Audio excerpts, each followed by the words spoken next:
A man's true war is never for a throne or for a title. It is for the peace he finds in the one soul who makes the world make sense. His fight is not against armies, but against the reality that says she cannot be his. And right now, that war is being waged for you. This is not a metaphor. It is a spiritual fact. For years, you have felt the silence, the isolation, the profound sense that the world had no place for a love as deep as the one your spirit demanded. They offered you placeholders, temporary comforts, and hollow alliances. But he is fighting all of it. He is pushing back against logic, against family, against tradition, and against the very fabric of the matrix just to prove one undeniable truth: you are his divine destination. The quiet you feel is the calm before the final charge. Chapter 1: The Battleground of Belief. The conflict you are sensing is not happening on a physical plane. It is not a loud argument in a crowded room or a dramatic confrontation you can watch unfold. This is a war being fought in the realm of spirit, a celestial siege laid against the fortress of impossibility. He is the gladiator in an arena you cannot see, and his opponent is the world. The world is not just a collection of people. It is a system. It is a consciousness built on doubt, on limitation, and on the lie that divine connections are a fantasy. The world is the voice of reason that says a love like this is impractical. It is the weight of his past, the expectations of his family, the ghosts of his old connections, all whispering that he should settle for something easier, something that makes more sense on paper. This world is the collective agreement of mediocrity, the spiritual static that drowns out the signal of destiny. It is the invisible fence of societal norms that keeps souls in their designated pastures. To him, this fight manifests as a profound, bone-deep spiritual fatigue punctuated by moments of divine clarity that fuel him to continue.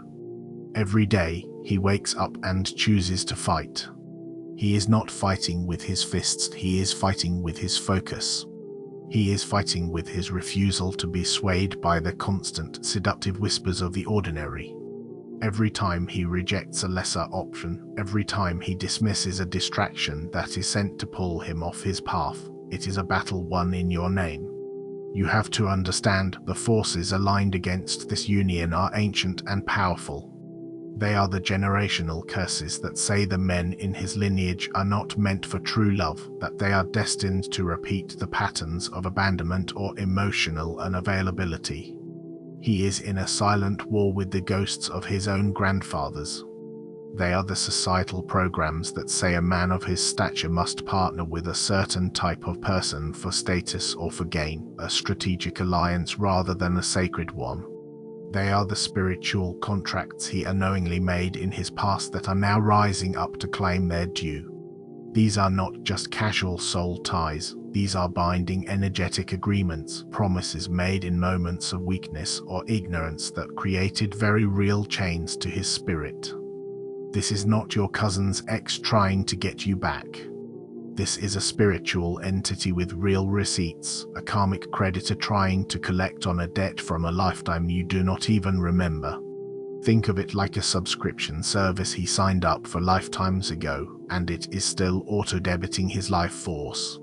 He is in spiritual court, terminating contracts that were written in a language he did not understand at the time. This is why he has moments of inexplicable exhaustion, why he sometimes feels a weight on his shoulders he cannot name. He is literally carrying the energetic burden of these old obligations while simultaneously fighting to sever them. Every victory feels like a breath of fresh air after being underwater for too long. And yet, he fights. He is dismantling these contracts not with lawyers, but with loyalty to a future he can only feel. He is breaking these curses not with rituals, but with a resolve so pure it burns through the shadows of his bloodline like holy fire. You have felt the echoes of this. That sudden jolt in your spirit in the middle of the day, that is him winning a major victory, a spiritual shockwave reaching you through the ether. That unexpected wave of peace that washes over you when you were on the edge of despair, that is him consciously shielding you from the spiritual shrapnel of the conflict.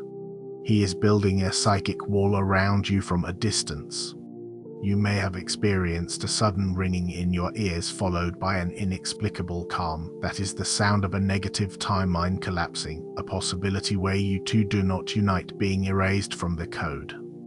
He has become a walking, talking vortex of divine will, a singularity of intention. He is arguing your case in a court that has no building and in front of a judge that has no face.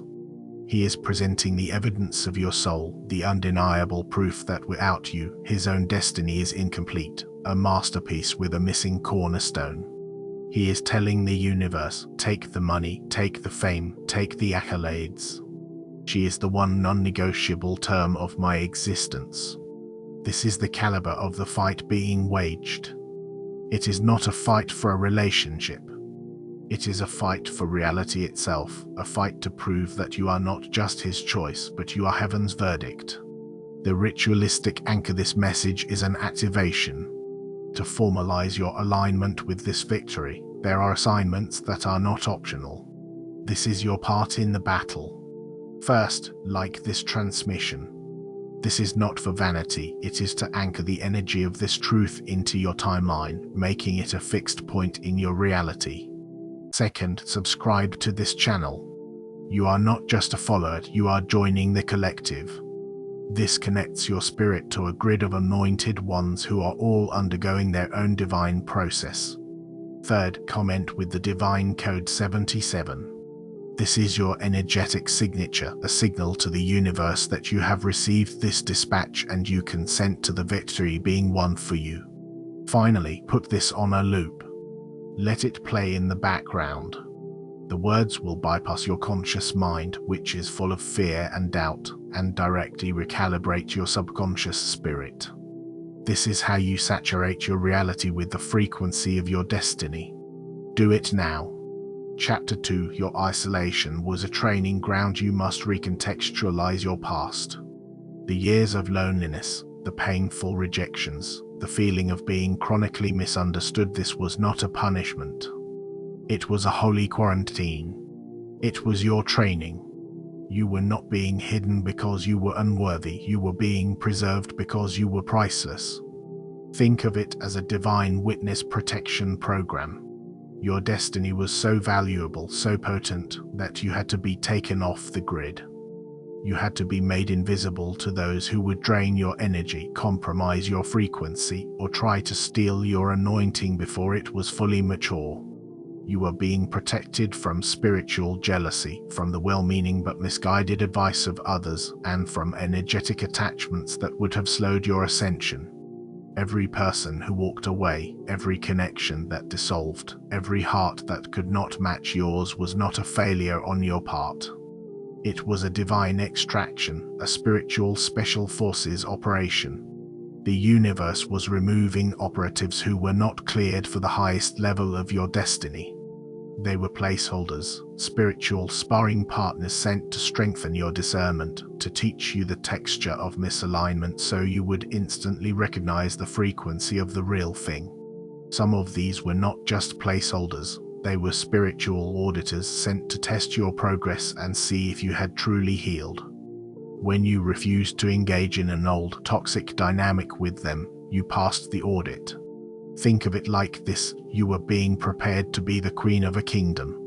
A true queen cannot be swayed by cheap flattery or empty promises. She must have the wisdom to see beyond the mask, to weigh the spirit of a man, not just his words. Your heartbreak was your education in spiritual jurisprudence. Each tear watered the soil of your intuition.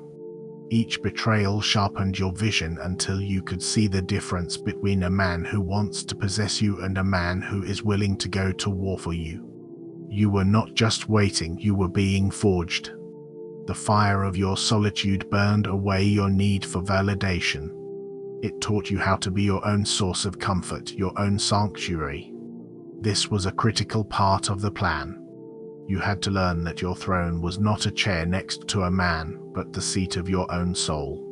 You had to learn to rule the kingdom of your own inner world before you could co-rule an external one. This was the lesson of sovereignty. You had to learn the lesson of discernment, to feel the subtle dissonance of a lie even when it was wrapped in beautiful words. You had to learn the lesson of energetic autonomy, realizing that no one could give you the feeling you were seeking because you were the source of it all along. This meant becoming your own validator, your own cheerleader, your own provider of love. The solitude forced you to sit with your own emptiness until you realized it was not empty at all, but a vast, fertile space where your true power resided. You learned to generate your own joy, independent of external circumstances or the presence of another person. This made you magnetic, not needy. Why was this training so rigorous? Because the man who is fighting for you is not looking for a liability. He is not looking for a project or a damsel in distress. He is fighting for his equal, his counterpart, his queen. He needs to know that when he returns from the battlefield, his throne is secure. He needs to know his queen can hold down the kingdom in his absence. Your solitude proved you could. It proved you would not crumble under the pressure of waiting. It proved you would not settle for a court jester while you waited for the king. You learned to stand on your own, not out of bitterness, but out of sovereignty. This made you a safe harbor for a warrior's heart. He can fight his battles knowing you are not creating new ones at home. Your stability is the bedrock upon which he can wage his war. He is fighting the world for you because you have already proven you can withstand your own world alone. You are not a damsel in a tower. You are the tower itself, strong, fortified, and worth the entire siege. The day is coming when one of those people who was divinely extracted will reach out, and you will feel a profound, peaceful neutrality. That feeling will be your diploma, the final confirmation that your training is complete. Chapter 3: The Battle Dispatches. In your reality, this spiritual war is not silent. It sends dispatches. The universe is constantly sending you updates from the front lines, but you have to learn how to read the code. These are not grand, cinematic signs. They are subtle, persistent, and deeply personal. They are designed for you and you alone, untraceable intelligence from the divine. You will start noticing synchronicities that are too precise to be chance. You will glance at the clock at the exact same sequence of numbers every single day, perhaps 11:11 or 3:33. This is not a coincidence, it is a time-stamped message. It is the universe telling you, we are on schedule. The operation is proceeding. These are celestial check-ins, confirming the timeline is secure. You might also experience small glitches in the matrix, an object that disappears and reappears, a conversation you swear you have already had, a moment of deja vu so strong it stops you in your tracks. These are signs that the code of your reality is being rewritten in real time to accommodate the new timeline he is anchoring. You will start hearing his name, or a name that is energetically similar, in the most random places. You will be in a coffee shop and the barista will shout it out. You will be watching a movie and a minor character you never noticed before will have that name. A song you have not heard in a decade will play on the radio, and the lyrics will speak directly to your situation with startling clarity. This is not your mind playing tricks on you. This is the universe dropping his energetic signature into your field, acclimating your spirit to his presence. It is a form of spiritual introduction before the physical one. It is like an echo that arrives before the sound. You are hearing the echo of his fight, the resonance of his focus as it bleeds through the veil into your reality. You may also start encountering animal messengers. A hawk might circle directly above you on a day you feel doubt, a clear sign of vision, power, and a message from above. A spider might build a web in a conspicuous place, reminding you of the intricate destiny being woven behind the scenes. These are not random occurrences, they are communiques. Pay attention to your dreams. The dreamscape is the briefing room. You may have vivid dreams of a masculine figure who is a protector. You might not see his face clearly, but you will feel his energy as an undeniable presence. He might appear as a soldier, a lion, an eagle, or a king. He will be fighting off shadows, defending a castle, or navigating a storm toward a lighthouse that represents you. When you wake up, you will not feel fear. You will feel a profound sense of safety, of being protected. This is your spirit being given a classified briefing on his progress. He is literally meeting you in the astral realm to reassure you that the fight is real and that he is winning. Do not dismiss these as mere dreams. They are more real than the world you wake up to. They are progress reports from the war room of your destiny. Be aware of counterfeit signs as well. The enemy is clever. A sign that creates anxiety, confusion, or a feeling of desperation is not from the divine. A divine sign feels like a key clicking into a lock. It brings a feeling of rightness. A counterfeit sign feels like a frantic puzzle you have to solve. Divine dispatches always, without exception, land in your spirit with a feeling of peace, confirmation, and a quiet, solid knowing. The final dispatch will be a shift in your own body. One day, you will wake up and a deep, unshakable calm will have settled in your bones. The anxiety you have carried for years will be gone. The restlessness will cease. This is the sign that the final battle is over. It is the silence that follows a great victory. This calm is not passivity, it is the feeling of a kingdom that knows its king is on his way home. Chapter 4: Identifying the enemy, the world system. To appreciate the scale of his fight, you must understand the nature of his enemy. He is not fighting your rival or his jealous ex-girlfriend. He is fighting the world. The world, in this context, is the system, the matrix, the programming that governs consensus reality. This system is designed to prevent divine unions because these unions are glitches in its code. They are power sources that disrupt its control. A man and a woman united in divine purpose are the most powerful force in the universe, and the system knows it.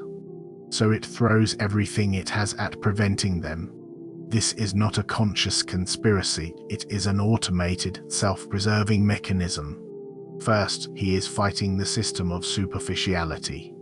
This is the part of the world that values image over substance, follows over integrity, and currency over connection. The system told him that a partner should be a trophy, an accessory that looks good on his arm and enhances his social status.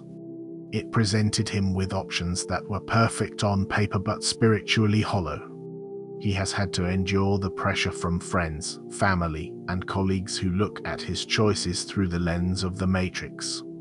They ask him, but what does she do? Who does she know? Does she fit in? His fight is a deep, visceral rejection of this. He is fighting for depth in a world that celebrates the shallow. He is holding out for a soul conversation in a world that only knows how to text. This fight makes him look like a fool to the world. People around him, trapped in the system, cannot understand why he is rejecting perfectly good options. They mock him for his idealism, not understanding he is operating on a divine mandate, not a social one. He is fighting the algorithm of attraction that has been programmed into society. Second, he is fighting the system of wounded masculinity and femininity. He is fighting the programming that says men must be emotionally unavailable conquerors and women must be endlessly accommodating pleasers. He is fighting the lie that vulnerability is weakness and that true love requires you to lose yourself. He has had to deprogram himself, to unlearn a lifetime of toxic conditioning to become the man who is worthy of you. This involved a painful inventory of his own past, facing the ghosts of his own immature actions and forgiving himself so he could step forward clean. And you have been doing the same. His fight is to hold that new, divine masculine frequency in a world that constantly tries to drag him back into the old paradigm of posturing and performance. This is an exhausting, moment-to-moment battle against the pull of his own past conditioning and the expectations of other men who are still asleep. These other men, still operating on the old software, will mock his devotion as weakness. They will call his integrity foolish. They will tempt him with the fleeting pleasures of the matrix, trying to pull him back into the shallow end of the pool. He has to constantly reaffirm his choice, not just to the universe, but to himself, in the face of this relentless peer pressure from a sleeping world.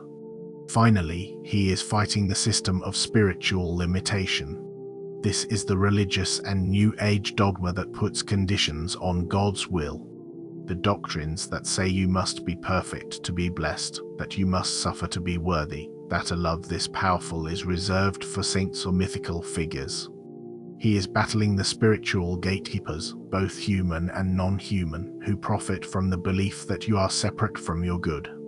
This includes the New Age trap of endless healing, the idea that you are never quite ready, always one more wound away from being worthy. He is fighting the very idea that you two are not destined. He is standing in the face of this spiritual bureaucracy and declaring the validity of your connection.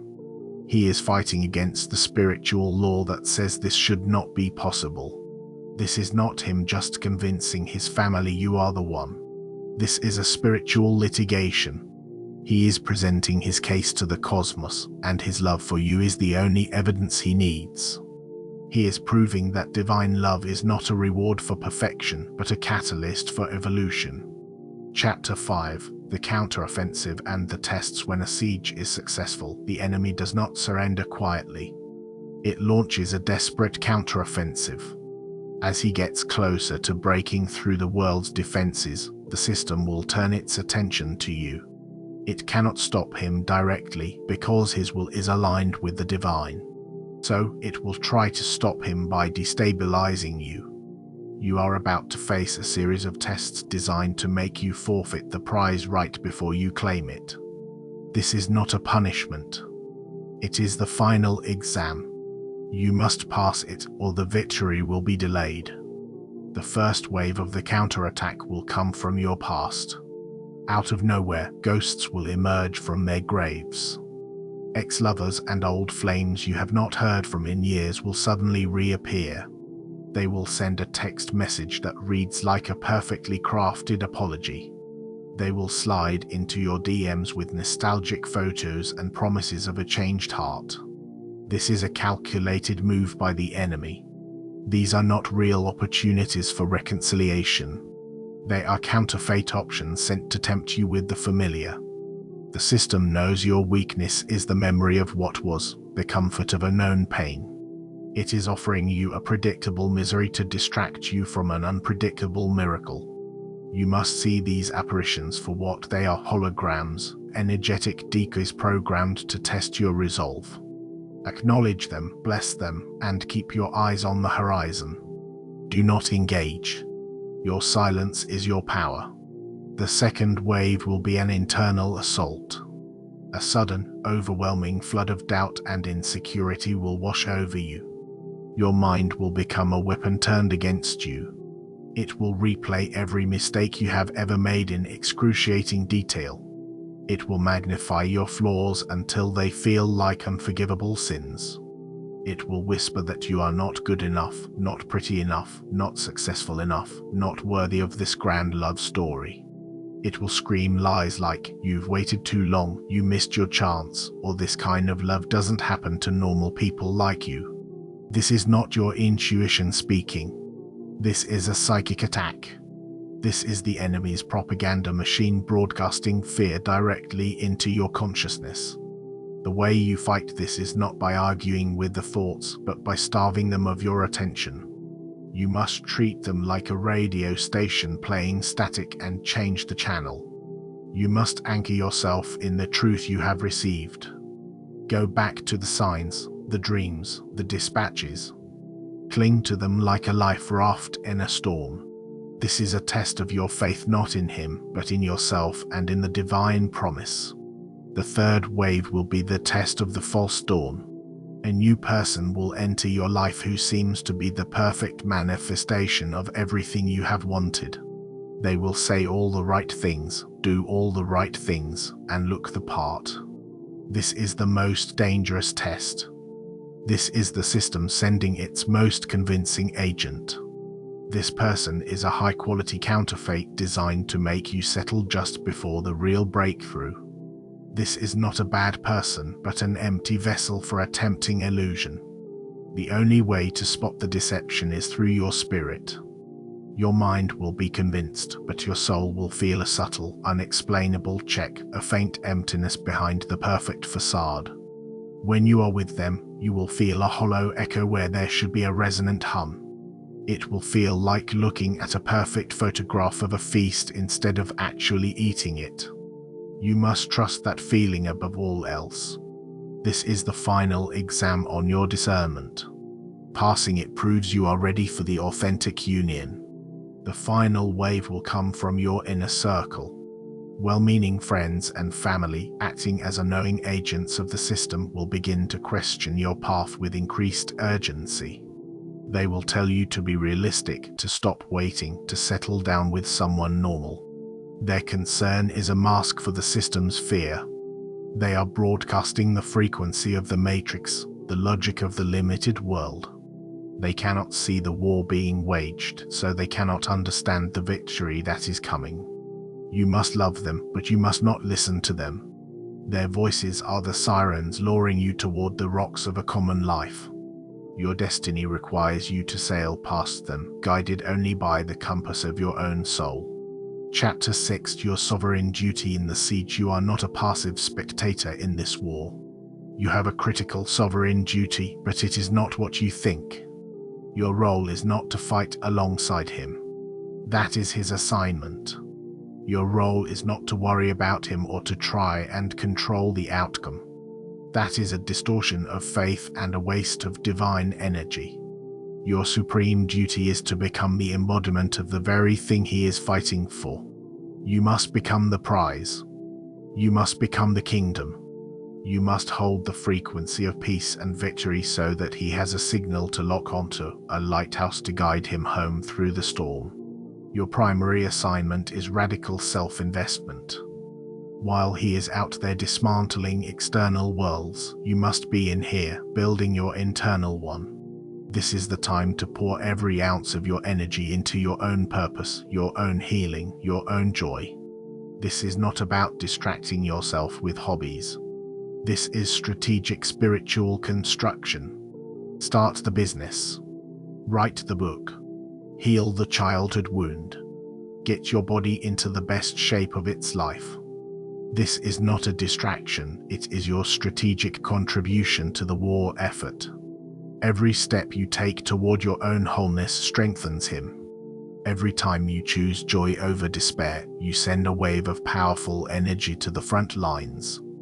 You are building the throne he will share. You are preparing the kingdom you will rule together. He is fighting for a queen, not for a project. You must become that queen now, before he arrives. Curate your life with ruthless precision. Unfollow social media accounts that make you feel less than. Stop watching news that floods your system with fear. Turn off music with low vibrational lyrics. Your environment, both physical and digital, is the court of your kingdom. It must be pristine. This also means practicing immaculate energetic hygiene. Refuse to engage in gossip. Walk away from conversations that are rooted in complaint or lack.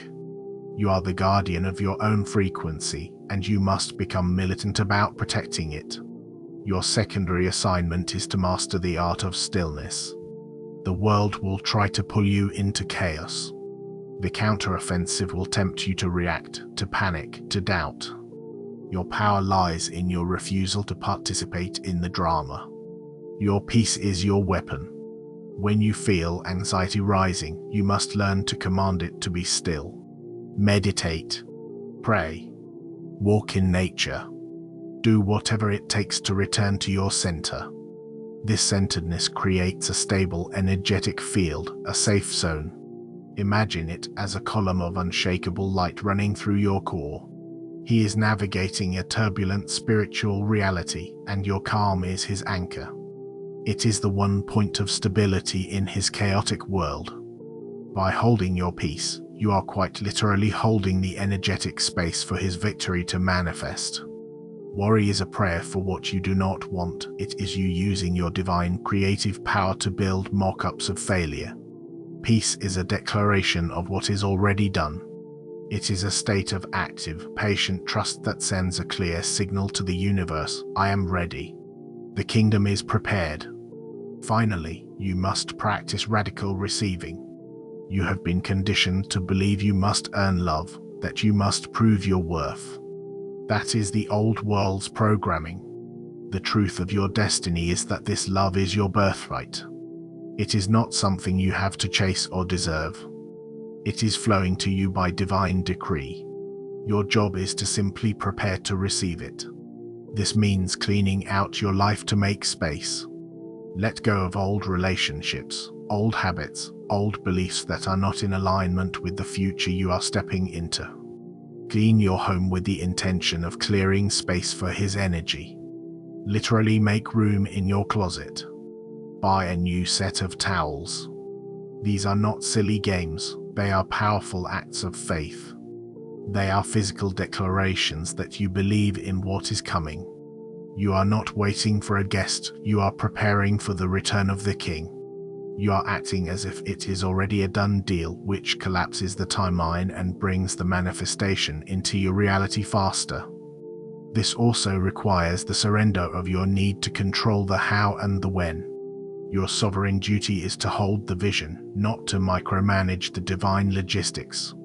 Trying to figure out the timeline, looking for clues online, or attempting to orchestrate the meeting is an act of doubt.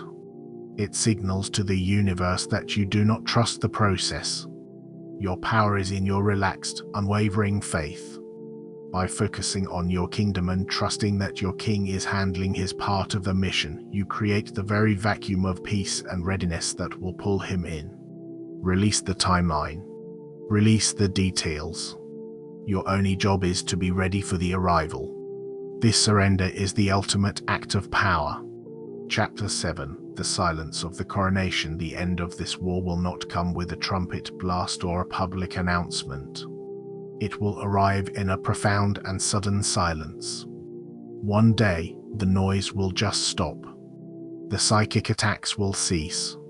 The doubters in your life will inexplicably turn their attention elsewhere. The restlessness in your spirit will be replaced by a deep, resonant knowing. It is done. The siege is over. The fortress has fallen. This silence is not an empty silence. It is a full silence, pregnant with the energy of a consummated victory. It is the hum of a perfectly tuned reality, the moment of absolute stillness before the overture of a new life begins. You will feel it in your body first. A lightness in your chest, a clarity in your mind, a groundedness in your feet. The very air around you will feel different, cleaner, charged with potential. It is the feeling of a sovereign finally at peace within her own domain. His arrival will not be what you expect. He will not crawl back from the battlefield, bloody and broken, needing you to heal him. He fought that battle alone, and he won it. That was his initiation. He will arrive whole. He will arrive clear. He will arrive not as a suitor asking for your hand with trembling uncertainty, but as a king returning to his queen with the quiet confidence of one who knows he belongs. The meeting will be less of an introduction and more of a recognition, a reunion of two souls who have been fighting for each other across dimensions and lifetimes. There will be no games, no uncertainty, no hesitation. The question of "Are you the one?" was settled long ago in the unseen realm. The fight was never to convince each other, it was to convince the world and to dismantle the obstacles that stood between you. The first look you share will communicate more than 1,000 conversations. It will be a moment of pure spiritual recognition, an instantaneous download of memory and knowing. His energy will feel like home, not the chaotic home of your childhood, but the pristine, peaceful home your soul has always been searching for. When he stands before you, you will see the war in his eyes. Not the trauma of it, but the strength forged by it. You will see the wisdom he gained and the power he had to claim to reach you. You will understand the depth of his love not by the poetry of his words, but by the sheer force of will it took for him to reach you. He fought the world to prove you were his future, and his very presence will be the living proof. The union that follows will not be a typical relationship. It is a coronation. It is the merging of two sovereign kingdoms to create an empire. It is an alchemical reaction. Together, you will become a force that will reshape the world around you simply by existing. Your combined energy will be the glitch in the matrix that awakens others. Your love story will not be a fairy tale, it will be a testament, a manual, a living blueprint for a new paradigm of divine partnership. People will look at your union and be unable to explain it with the logic of the old world, and that confusion will be the seed of their own awakening. You will become way showers, not by teaching, but simply by being. Your union will anchor a new frequency on the planet, a frequency of sacred partnership that others can then tune into. Your home will become a sanctuary, an embassy of this new earth frequency. Your joy will be a form of activism. Your peace will be a rebellion against a world addicted to chaos. This is the true purpose of the battle he waged, not just for a relationship, but to co-create a new possibility for humanity itself. The world he fought was the old world. The world you will build together is the new one. This is not the end of the story. It is the end of the prologue. The reign is just beginning.